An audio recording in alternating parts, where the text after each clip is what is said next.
Have you ever wondered what you can do to stop a fight from escalating? Have you ever thought to yourself, there has to be a better way to argue? If you felt like your communication sometimes turns disrespectful, then today's episode is for you. We're going to be sharing one of our favorite interventions in couples coaching. It's a tool to help couples stop negativity from spiraling out of control. Be sure to stay to the end of this episode because we're going to show you exactly how to use this intervention in your own relationship.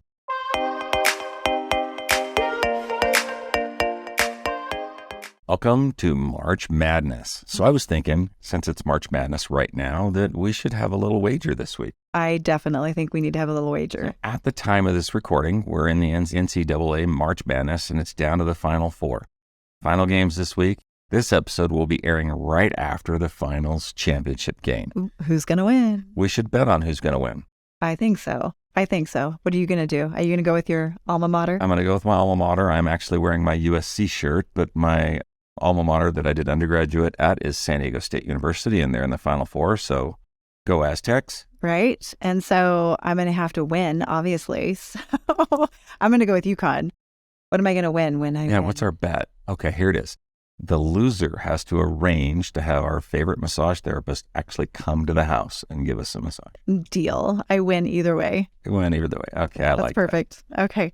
So funny story. We went out with some friends this last week out to dinner, and they've been listening to our podcast. And so, of course, they had some questions. But there was one question in particular that was the hot topic of the night. Love maps. No. Love strategies. No. Unconscious love language. No, their question was, where do we go naked swimming? Is this what you and the girls were talking about? That's what we were talking about. Well, my question is, why is it the girls always want to know where to go naked swimming? You know why. Yeah, I think I know well. Well, the answer is pretty much anywhere. Where maybe just sailing on a catamaran, going camping, out in nature. Always camping, always nature. Yeah, where else? National parks. Oh, yeah, we've had a little fun at national parks. There's a lot of nature in national parks. There's a lot of nature. Yeah. Lots of nature. And the Tetons. The Tetons that was a fun trip. We went to the Tetons last summer. That was probably our favorite trip ever, actually. And while we were there, we did lots of bike riding. We loved that. Yeah, it was really cool. So if you know anything about the Tetons, there's a thing called the Teton Pass, and it's a very steep pass that comes over from the Wyoming side, if I remember right. And it starts at 8,500 feet and drops all the way down to the valley floor at 6,400, 6,500. So, I mean, you're losing a good 2,000 feet in not very long. As a matter of fact, this road is really steep. They don't allow trucks on there over a certain weight. And even in the winter, close it half the time if the traction's not right. It's a pretty hairy ride. Well, what somebody decided is maybe there's a bicycle path they should put in that it's awesome. Sort of follows that road. And it really is. It's about 10% grade in a lot of areas. The course that we rode is about 7 miles long, but it drops that same couple thousand feet. Yeah, a couple thousand feet in 7 miles. So it's relatively steep. So as you're just kind of coming down, there's, 10, 12 switchbacks in this bike path because it just winds its way all the way down the hill. You could lose it and go off and just keep sailing off into the weeds and trees and down the slope, find yourself in a lake or something. So you definitely don't want to go off an edge. So one of the things that I felt was the most important was to make sure that the brakes were working effectively. So on both of our electric bikes, I checked the brakes. So electric bikes are great. They go downhill because they weigh a little bit more fast, but they do tend to have a little bit bigger braking system. And we certainly needed the electric power to get back up the hill. Yeah. You know, it was so beautiful, though, and it reminded me a bit of the mountains that we have here in Utah where we live. Here in Utah where we are, we've had so much snow, record-breaking snow this year. And Utah's known for having the greatest snow on earth, and it's really just a skier's paradise. But I never got the hang of skiing. I grew up in California. I didn't really like it being cold. And, you know, that very first class that you take in the beginner's ski class, they teach you how to pizza. It's pizza or wedge or something like that. Pizza wedge or snowplow, right? Where you put your skis together to help you to do what? To help you to slow down, to be able to turn, to be able to stop. I didn't really ever master that, so I kind of spend most of my time in the lodge drinking hot cocoa when we go skiing. And probably because you don't really like the cold. I don't really like the cold. So making sure that your bicycle brakes are in working order, as well as learning how to stop on skis. These two are really important skills to possess. Knowing how to stop can actually be a life-saving technique in these two instances, especially when you need it. If you're picking up speed and accelerating towards a cliff or a turn or some other disaster, you'd better know how to stop. And the same is true in relationships. Every relationship is bound to hit some gravel in the road or come up to some dicey switchbacks in the road because remember, conflict is inevitable. But what we really wish that every couple knew was how to snowplow when a conversation starts to get a little negative, or how to use the brakes when a fight is accelerating toward a cliff. So if you've listened to the last 3 episodes, you know that we've been talking a lot about conflict, and you already know that one of the 8 predictors for divorce is escalation of any of the 4 horsemen, which are criticism, contempt, defensiveness, and stonewalling. Right. And these communication patterns can cause serious damage to the relationship and send it right off of that proverbial cliff. Since you are now aware of what these patterns are, you might have even noticed a few things in your own relationship this past week. Maybe you noticed some contempt or some criticism. In fact, I was just chatting with a younger couple yesterday on the phone, and as we were talking about this, they were like, "Oh no, we have all 4 of them. What does that mean? Are we doomed?" No, you're not doomed, no. And we're here to tell you that's just not the case. We know this not only from our professional experience, but our deep personal experience with the horsemen. But here's the good news. There is a great neutralizer to the 4 horsemen, and it's the braking system for your arguments. Even if the horsemen are running rampant in your relationship, we want you to know 2 things. 1, it's okay. We've been there. You can work through it. We've been there. And 2, there is a tactic that you can learn right now and apply to teach you how to pump the brakes on the 4 horsemen. So one of the greatest predictors of a long-lasting, happy marriage is the ability to diffuse and overcome all of the 4 horsemen. So you can stay together for 40, 50, 60 years. The way to diffuse the 4 horsemen is through this thing that Gottman calls repair attempts. Right. And repair is so important in any relationship, but it's critical in marriage because love, trust, and commitment are at stake. And when couples get really good at doing repair attempts, they're able to compromise and find deeper and deeper friendships. I'd say that that's probably the one thing that has really deepened our relationship. Absolutely. I think so too. Yeah. I would agree. So repair attempts can come in many different forms. And so it's not like you have to follow this one cookie cutter format, right? It can be an apology. It can be acknowledging your spouse's point of view. It can be humor or taking responsibility. Gottman describes any repair attempt as a statement or action, silly or otherwise, that prevents negativity from escalating out of control. Repair attempts are our braking system for fights, arguments, and conflict. Love that. Repair is like fire that melts the ice of the 4 horsemen. Repairs are like secret weapons. The right repair done at the right time can cool the cruelty of contempt and diminish the danger of defensiveness. There's a book that I'm actually reading right now. It's called Finite and Infinite Games by James Carse. In the book, Carse asserts that humans are constantly playing one of 2 types of games, either a finite game or an infinite game. And finite games are much like March Madness, right? Much like college basketball. There's a clear set of rules. The players all agree to these rules. And if a player violates a rule, then of course that player is penalized. The game has a specific play time, like in basketball, it's 40 minutes, 2 halves of 20 minutes, and there's a clear goal. And this is the important goal. The clear goal is to win. Go San Diego State. Or UConn. The infinite game is totally different. It's played for the purpose of continuing to play. Infinite games have no end. In fact, the rules can be changed at any point to actually prevent winning so that the game continues and it never ends. Karst argues that the infinite games are the games of life that allow us to constantly expand ourselves and to grow. So maybe this is why it's confusing, because marriage is an infinite game. The objective is to never win, which is important when it comes to an argument, because trying to win an argument, as I have said once or twice in the past, what do you really win in the end? The objective is to continue to play or continue to dialogue. The rules are always changing in order to keep playing the game. This is exactly what encourages growth, cooperation, and compromise. I love this quote: compromise is the oil that lubricates this engine called marriage. Yeah. Probably should say that again because I messed it up. But compromise is the oil that lubricates the engine called marriage. I love the concept of marriage being an infinite game. It can provide us with a totally different mindset about disagreement by remembering that the goal is never to win. The goal is to extend the game. Right. And this is exactly what repairers do.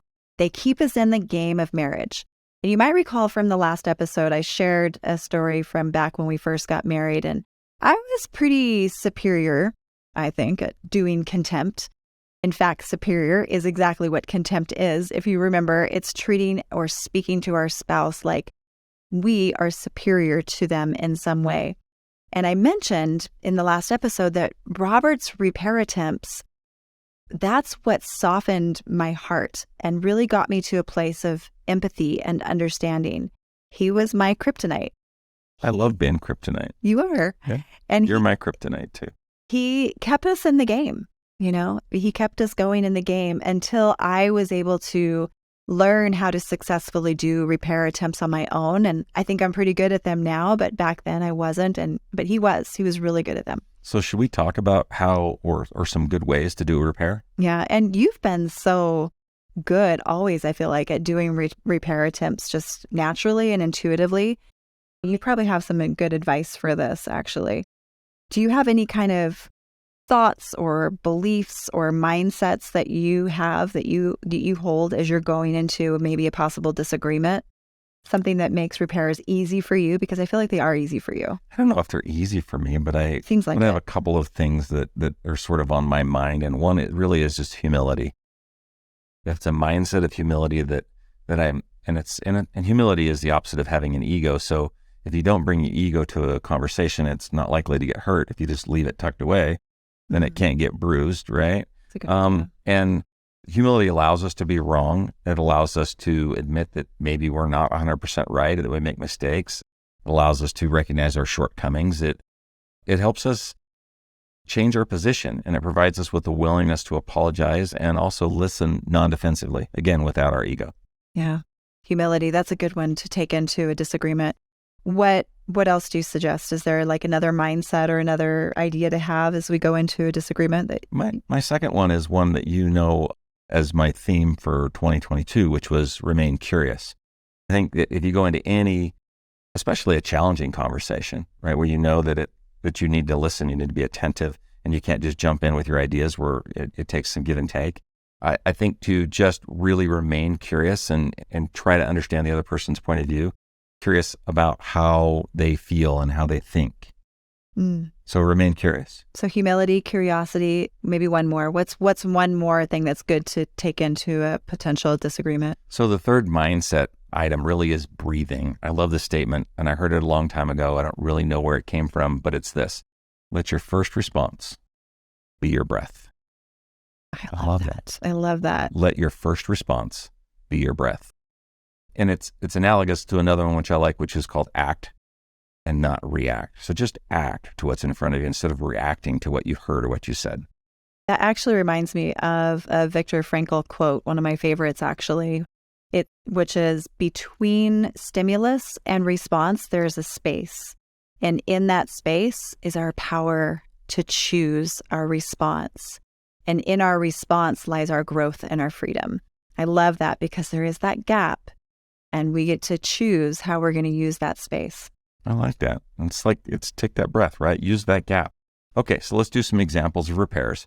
Remember, a repair attempt is any statement or action, silly or otherwise, that prevents negativity from escalating out of control. It's our brakes in the conversation. And there's many different types of repair attempts. There's a cheat sheet that we've dropped in the show notes for you. And this is a really great starting place for you to get some examples of repairs. And what we would suggest is that you download it and print it. And the idea here is for you to, when you're feeling a conversation that's maybe starting to escalate or spiral out of control, grab this cheat sheet and try something from this list. See if it diffuses the negativity that's starting to accelerate in your conversation. So this is actually one of the exercises that you would practice in our marriage retreats, in our online coaching, or even in our workshops. This is something we have our couples do, because if you don't practice it, then when it comes time, it's not like you guys are getting into a difficult conversation. You're like, oh, hang on, let me go get the binder, and we're going to try and work on it. So you need to practice this just a little bit so that you guys can come up with some good ideas about how to diffuse these situations. Best way to find the brake pedal is to know where it is. Good point. Yeah. Yeah. So the first section you'll see on the handout is I feel. Anytime you are focusing on I or we, then that is going to be a repair. That's better than saying you, right? Like, for example, you are being so rude and aggressive right now. That's probably not going to work. That might even escalate the conversation into more negativity. Yeah, that would send me up a little bit. Right. But you could try, I'm feeling kind of hurt right now. Could you possibly rephrase that for me? Does that feel better? Yeah, that feels better. Right. And that's going to probably diffuse that negativity rather than escalate it. So put the brakes on. Yes. Oh, I like that. The next section is saying you're sorry. And this is when you know you've said something that hurts, and a sincere apology actually is a repair. Saying like, man, Sharla, I really blew that. Let me try that again. Let me try that one more time in a different way. I love that. Yeah. Go for it. Let's do that. Yeah. That will also diffuse negativity. There are also ideas here for moving the conversation closer to compromise. For example, you can try saying something like, is there a way that we could maybe include both of our viewpoints in some kind of solution here? What would a compromise look like to you? Oh, compromise is the oil that lubricates the engine called marriage. Mm-hmm. So when you feel yourself spinning out of control and you feel like you need to calm down quickly, or before you say something hurtful, or maybe even after you've said something hurtful, can you say a statement like, Can you just hold me right now? Or would it be all right if I held you for just a little bit? He actually does that one. I like that one. Or I just need to calm down. Or I just need a break for a bit. Right. That's the hardest one for me, taking a break. Yeah.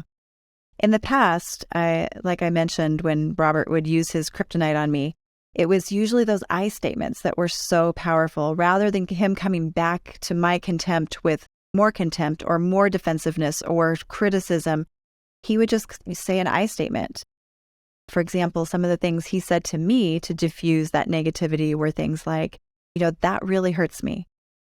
Or, nobody can really hurt me the way that you can hurt me. Or, when I come home, I take my armor off. And I take my armor off when I'm with you for a reason. And I'm just not prepared for that right now. So these types of statements where he was focusing on himself rather than attacking back at me were extremely effective. So what are some of your personal favorite repair attempts? We have some that we've made up that we do that we are kind of our code words that we use. So you don't have to use what's on this list. We've come up with our own that we really like. Why don't you tell them a little bit about the one that we use? So our favorite one, which is also acts as a pattern interrupt, if you remember from our last episode, it sort of just breaks your state. And that was a bit sharp. That was a bit sharp. That was a bit sharp. And that's our favorite one. It's just a way of saying, like, I think it's coming off a little too serious, a little too strong, a little too sharp. And it's our code word for that was a little bit hurtful. And it could be anything. It could be just you're distracted, you're on the phone, you're like, why don't you just get that? And you're like, and even though you're distracted, and I know that's a perfect example, I'm on my phone and I said something and I'll hear that was a little sharp, and I will like look up and go, crap, I'm sorry. Let me rephrase that.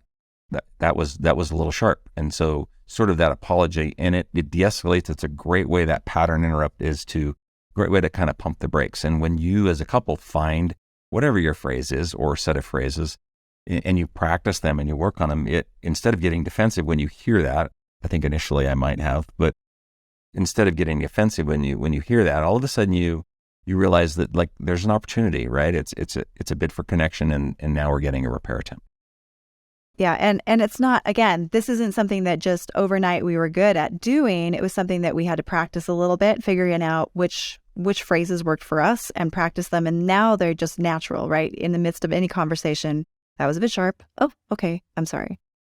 So what are some other favorites? What are the ones we like? So one of the ones you say I really like is when you're just acknowledging my point of view, even if our points of view are different, you'll say, okay, that's a fair point. And I like that one. Yeah, my favorite one that I like to use, I don't know if it's your favorite, but for me, I used to work with a guy that did real estate, and he used to always say, I don't understand. He was very sharp, but so I've adapted that to help me understand, right? Instead of an I statement, instead of directed at you, it's directed to me. Like I want to understand. And I love it I love it when you say that, because it's also like you care about hearing my concerns. You care about hearing my point of view. So when you say that, it's like, oh, thank you. It's an opportunity to be heard. Yeah. And one of my favorites is, what are your concerns? Tell me what your concerns are. So it's very similar to help me understand. I like that. And when Sharla will ask me that, I feel like she's going into coach mode sometimes. Like, what are your concerns? I'm like, oh man, I'm off. I got to figure this out. My favorite one that she says really is, okay, let's slow this down a little bit. And that's just, it's exactly a braking mechanism for us. And that's really what it is. So in any conversation, let your first response be your breath. In any conversation, let your first response be your breath. So just like us, you're not limited to this list. Maybe you have some ideas that you've come up together as a couple. We've heard of couples that use different phrases, different actions.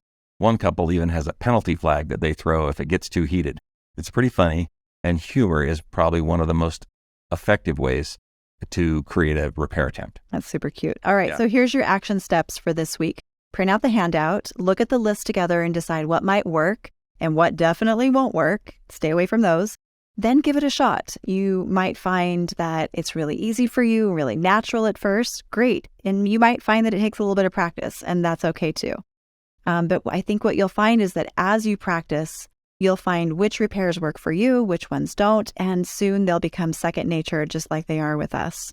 So remember, one of the greatest predictors of success in your relationship is the ability to give and respond to a repair attempt.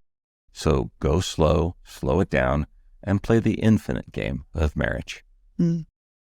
Awesome.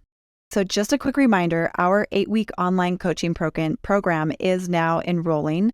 The enrollment ends April 20th, so you'll want to hurry and go grab the link in the show notes and check that out. And if you found today's episode helpful, would you consider leaving us a 5-star review? It only takes maybe 30 seconds, and it sure helps us to get this message out and help more couples like you. Thanks for listening. Until next time.